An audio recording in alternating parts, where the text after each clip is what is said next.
जहां दो बेहतरीन टीमें, एक तरफ कृष्णा डिफेंडर्स, इनका इस सनस्टर्न कॉम्बिनेशन।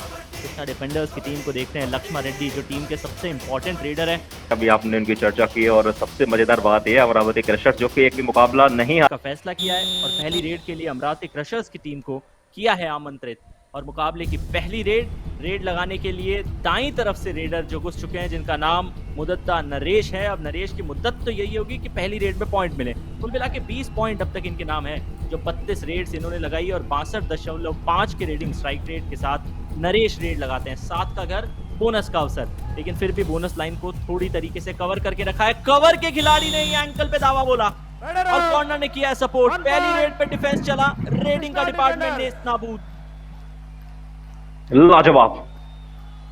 पहली रेड पर अगर डिफेंस आपका टूट के पड़ रहा है, एडवांस टैकल की तरफ देख रहा है, इसका मतलब है कि आज भी इनका माइंडसेट तो डिफेंडर्स को हार मिली थी। 37 पर रोका था, अमरावती क्रशर्स पहुंची थी 51 पर। तो आज मौका दस्तूर है कृष्णा डिफेंडर्स के लिए, लेकिन पवन कुमार पहली रेड में गए, निकाल सकते हैं तो फिर अमरावती क्रशर्स के क्यों नहीं। सरप्राइज टैकल थी क्योंकि रेड आज के दिन के पहले तो मुकाबले के जब आंकड़े बता रहे थे, बड़ी क्लोज मुकाबले रहे थे वो, लेकिन गोपी चंद के आंकड़े तो ये बताते हैं कि इन्होंने 42 रेड किए, क्लोज मुकाबला था। और दूसरा मुकाबला मैंने देखा जहां पर टीम हार रही थी विजयनगरम, बाकी का मुकाबला जो अभी थोड़ी देर पहले ही समाप्त हुआ है, वहां पर थंडर 20 हमने देखा था रेडर्स के द्वारा। लेकिन आज डिफेंडर्स बहुत अच्छा कर रहे हैं। ने वो पॉइंट अपनी टीम के लिए कमाया जो रेडिंग का है। इसके अतिरिक्त अब तक पॉइंट आए नहीं थे। फ्रंटल ब्लॉक कवर्स के खिलाड़ी ने राम बाबू जो फिलहाल रेड लगाने के लिए आए हैं, इनके भाई कृष्णा बाबू खेल रहे हैं कृष्णा डिफेंडर्स की तरफ, साबित हो रहे हैं राम बाबू। और ये तो कमाल का टैकल, डिफेंडर्स वो भी पीछे नहीं है। अभी बात करेंगे आप स्कोर कार्ड की, तो फिर 5 पॉइंट हैं उनके पास, बढ़त है। चलिए, सिंगल थाइस पर अटैक किया एक बार फिर से, क्या कमाल की डाइव लगाई लक्ष्मी रेड्डी, सिर्फ और सिर्फ Laxman Reddy, in fact beg your pardon. लेकिन एक पॉइंट भी अगर निकालते हैं तो वाईकेएस की हिस्ट्री में 150 पॉइंट पूरे कर जाएंगे। दिक्कत ये रही है कि अब तक सफलता मिली नहीं है। थोड़ा सा प्रेशर भी शायद वो अपने ऊपर ले रहे हैं। जैसे ही उन्होंने किक लगाई है, क्योंकि Yuva Andhra championship a feeder into Telugu Kabaddi league में जाना है, तो फिर यहाँ पर बेहतर करना पड़ेगा। बेहतर कर रहा है आज, कार्तिक को बाहर किया है। हाथ ना जाने कि रेडर्स को अचानक से हुआ क्या है, लेकिन दूसरे छोर पे क्रशर्स की टीम जो आमतौर पे अपनी हैवी रेडिंग के लिए जानी जाती है, वो आज डिफेंस में भी थोड़ी सी लड़खड़ा रही है, ऑफेंस में भी इतना काम नहीं आ रहा है। एक बार फिर से बाहर किया है, कॉर्नर पे रनिंग हैंड टच करना चाहता। हरीश को बाहर जाना पड़ा था, अपने डिफेंस में जो गलती है उसका खामियाजा भुगतना पड़ा। 2 बैक टू बैक पॉइंट जब कृष्णा डिफेंडर्स ने निकाले थे, तो स्कोर की अब बढ़त उनके पास 1 अंक की आ जाएगी। पिछली बार कॉर्नर्स ने डैश आउट किया, दिनेश ने के मैट पर पलक झपकते कुछ ही सेकंड्स में कुछ भी हो जाता है। एडवांस टैकल करने का प्रयास था, नरेश को एक बार फिर से कृष्णा डिफेंडर्स के डिफेंडरों ने अपने चुंगल में फंसाया है। एक समय लगा था आयुष के शायद मिड लाइन को आसानी के साथ क्रॉस कर जाएंगे नरेश, लेकिन एक और पावरफुल टैकल देखने को मिला है। जबरदस्त टैकल इनिशिएट, ब्लॉक कर इंजरी से बचाती है। अचानक से आपके नी का जो ऊपर का हिस्सा, जिसे साइंस की भाषा में पटेला कहा जाता है, उसमें किसी प्रकार का कोई ट्विस्ट ना आए, वरना वहां से एक्शन में वापस आते हुए थोड़े से हल्के जरूर है, लेकिन कद उनका बहुत जीत नहीं, बहुत बड़ी जीत की तलाश में। पहला मुकाबला ऑलरेडी गंवा चुकी है अमरावती क्रशर्स के विरुद्ध। कहीं ना कहीं ये पॉइंट चाहिए था कार्तिक को, क्योंकि आज के इस रात में और अपनी टीम के लिए पॉइंट निकालते हैं। तो अगर यहाँ से कार्तिक को ये पॉइंट मिला तो जाहिर सी बात है कि थोड़ा सा हौसला आएगा, क्योंकि आपको बड़े शूज है फिल करने के लिए। कार्तिक जो है वो रिप्लेस करके आए हैं किसी खिलाड़ी को जिसे इंजरी हुई थी, और उसी के चलते उन्हें ये अवसर मिला था। 11 और पिछले मैच में कुछ ऐसा हुआ था, कृष्णा डिफेंडर्स पहली बार पहले हाफ में आगे नजर आई थी। तो वही बात करेंगे कृष्णा डिफेंडर्स की, तो फिर एक प्लेयर है हरीश, जिन्होंने हाई फाइव लगा दिया है अपने इस मुकाबले, क्योंकि डिफेंडर्स ने 15 मिनट में ही हाई फाइव पूरा कर लिया है। बड़ा शिकार किया है, क्योंकि यहाँ से ये देखना महत्वपूर्ण होगा कि कृष्णा की गैर मौजूदगी में ये टीम कैसे खेलती है, क्योंकि हाफ टाइम के बाद और घातक हो जाती है ये टीम। और आज दोनों टीम का डिफेंस बहुत ज्यादा कमाल का खेला है, लाजवाब खेला है। यहां पर भी डिफेंडर्स ने एक बार फिर से रेडर को डैश आउट किया है। बहुत क्लोज पहुंच जाते हैं रेडर्स, लेकिन अंत समय में वो मिड लाइन को क्रॉस नहीं कर पाते, उससे पहले डिफेंडर्स बाहर का रास्ता दिखा रहे हैं।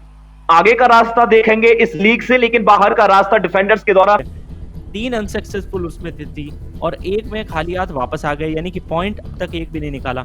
राम बाबू, कृष्णा बाबू के भाई आए, हर अच्छा कर रहे हैं। आपने कई बार पकड़ा है, अच्छे तरीके से टैकल पॉइंट निकाला है, लेकिन ये नहीं है कि आप कहीं से भी जाकर टैकल कर लेंगे। चलिए ये भी एडवांस टैकल लिया जाएगा, लेकिन नहीं रोक पाए आखिरकार तो रेडर को, कृष्णा को। कृष्णा, अच्छी खबर ये, कृष्णा डिफेंडर्स ने चौथे मुकाबले में दूसरी बार पहले हाफ में बढ़त कोर्ट के साइज, कोर्ट के साइड को इनफैक्ट आप चेंज करते हैं, स्विच करते हैं। कुल मिला के 10 रेड में 6 पॉइंट निकालने वाले रेड किया गया है, तो आज नाम को चमका सकते हैं और ऐसे मौके जाने नहीं चाहिए।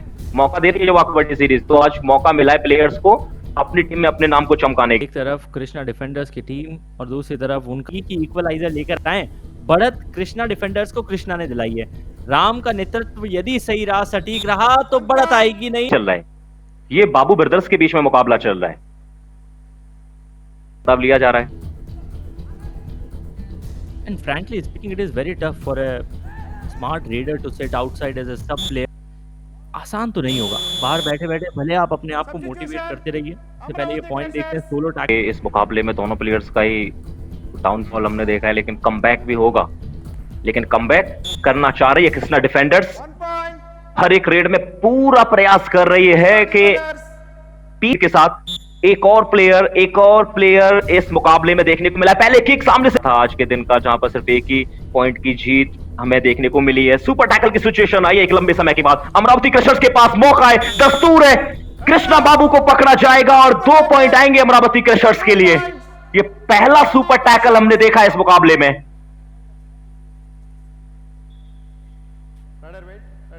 कृष्णा जो लगातार एक खतरे की घंटी के तौर पे नजर आ रहे थे, उन्हें हालांकि हर बार आपको पॉइंट मिले ना मिले अनिवार्य नहीं। ये क्या हुआ, एक खिलाड़ी जो इनकी पोजीशन पे था वो सेल्फ आउट, उसके बाद अमरावती क्रशर। बहुत देर हो गई थी वो लड़ाई के साथ साथ चल रहे थे दोनों ये भाई। वो टच पॉइंट अपने नाम किया और एक लंबे समय के बाद हमें वो डू और डाई देखने को मिली है। डू और डाई पर बाहर का रास्ता दिखा दिया है। फ्रंटल ब्लॉक 16 पॉइंट तो बहुत जरूरी है, लेकिन वो 10वां पॉइंट बोनस का नहीं होना चाहिए, वो टच पॉइंट होना चाहिए। हरीश को बाहर करके किशोर को अंदर लेकर आए, बोनस तो मिल जाएगा, लेकिन अमरावती क्रशर्स ने ऑल आउट दे दिया है। अमरावती क्रशर्स, अमरावती एक्सप्रेस पूरी तरह से बन चुकी है, तब्दील कर दिया है एक्सप्रेस में उन्होंने अपने आप को। अब अमरावती की टीम एक तरीके से इंश्योर हो चुकी है कि यहां से कृष्ण आवश्यकता है नहीं। और अगर कोई टीम वैसे भी लीड पे है, लीड का फासला अगर आप देखें तो 8 पॉइंट्स का है, घड़ी में वक्त अगर आप देखें तो 6.25 मिनट का है। क्रशर्स 33 पर पहुंची है और नरेश चाहेंगे कि समय पूरा लिया जाए। पॉइंट आता है तो ठीक, जरूर खेला था दूसरी टीम के साथ इन्होंने, थोड़ा सा एंजॉय भी, और इसलिए अमरावती क्रशर्स ने एक भी मुकाबला नहीं गवाया है। 38% रेट सक्सेस रेट नजर आया कृष्णा डिफेंडर्स का आज। ये कृष्णा डिफेंडर्स के लिए अच्छा खेल रहे थे, वो भी अब बाहर हुए हैं। थोड़ा सा समझ में नहीं आया लक्ष्मण रेड्डी का सीन क्या था, क्योंकि उन्हें सब्स्टिट्यूट करके अंदर बुलाया गया, रेड उन्होंने लगाई नहीं। यहाँ पे डिफेंस बहुत अच्छा किया है और पवन ने अपने नाम के लिहाज से जो वेग पैदा किया था, उसमें एक प्रकार का ये कहना कि ये सोलो टैक 2 पॉइंट अपनी टीम के लिए कमाए हैं। कोशिश सिर्फ ये रहेगी कि यहाँ से यदि आप बिल्कुल देखिए, जब सुपर टैकल अमरावती क्रशर्स ने किया था तो उनके पक्ष में बहुत अच्छा हुआ है, शुभ समाचार आ सकता है। ये तो किक लगाते ही अटैक कर दिया है, पहले से माइंडसेट था।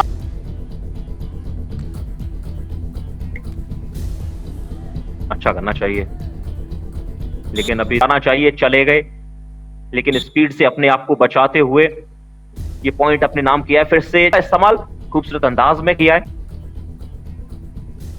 वही बात करें नरेश की, तो फिर आज वो भी बहुत अच्छी लय में मुकाबला कृष्णा डिफेंडर्स गवा कर आई है और आपके वो टॉप रेडर्स चले नहीं, मौका था आयुष पिछली रेड पर। और अब यहाँ से इस मुकाबले में कृष्णा डिफेंडर्स के पास ज्यादा कुछ बचा नहीं है। अगली रेड में कोई इतनी बड़ी गलती करेगी कि ऑप्शन मिले आपके। सुपर टैकल की सिचुएशन है, मुझे नहीं लगता कि रिस्क लेने की आवश्यकता है, आप वापस भी जा सकते हैं, लेकिन नरेश ने अगर 11 पॉइंट निकाले हैं तो वो चाहेंगे कि 12वां पॉइंट आना चाहिए। सुपर टैकल की सिचुएशन है, लेकिन यहाँ हो चुकी है कृष्णा डिफेंडर्स बिल्कुल भी चीजें उनके पक्ष में नहीं जा रही है। पहले एंकल हुजनवी को ऑल आउट पे धकेल चुकी है अमरावती क्रशर्स की टीम और इसीलिए इनकी टीम के सामने टिक पाना बेहद मुश्किल हो सकता है कि जब हम सुपर 4 में जाएंगे तो इनको कोई टक्कर देगा, लेकिन यहाँ तो जो इनसे टकराएगा वो चकनाचूर हो जाएगा। अमरावती क्रशर्स और हो गया है। कृष्णा डिफेंडर्स गलत कोई पलटवार हो सकता है, बिल्कुल नहीं। रेड की जाए क्या यहाँ पर भी टैकल पॉइंट की तरफ देख पा रही है कृष्णा डिफेंडर्स? वो माफी जाएंगे अमरावती क्रशर्स, वो टैकल पॉइंट की तरफ देख रही है, देख लिया है। आखिरी रेड पर भी क्लाइमैक्स कृष्णा डिफेंडर्स देखा गया था, कुछ चतुराई चालाकी देखी गई थी और वो एक और टैकल पॉइंट आ गया है। क्या कुछ और समय बचा हुआ है या फिर बज गई है विसिल? बज गई है, मैच ओवर। विलेन को चकनाचूर कर देता है और वही हुआ था पहले 20 मिनट 25 मिनट